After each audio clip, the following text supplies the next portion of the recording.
أعلن الاتحاد الجزائري لكرة القدم اليوم الثلاثاء حصوله على ترخيص استثنائي من الاتحاد الإفريقي لتقديم قائمة الأندية المشاركة في المسابقات القارية الموسم المقبل 15 من يوليو تموز بدلاً من يوم 10.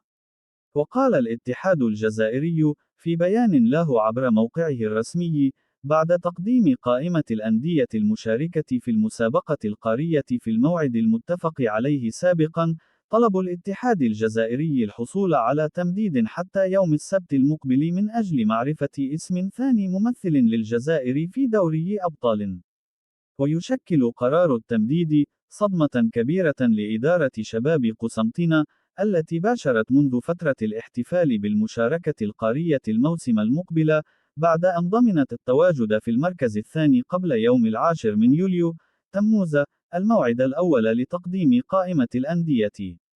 وكان محمد بوالحبيب، المدير العام للنادي الرياضي القسنطيني، قد هنأ أنصار فريقه بضمان المشاركة القارية الموسم المقبل، ودعاهم إلى الاحتفال بالمركز المؤهل حتى في حال خسر الفريق مبارياته المتبقية. ويحتل النادي الرياضي القسنطيني المركز الثاني في جدول الترتيب برصيد 47 نقطة، بفارق نقطة واحدة عن مولودية البيض صاحب المركز الثالث قبل جولة عن ختام الدوري.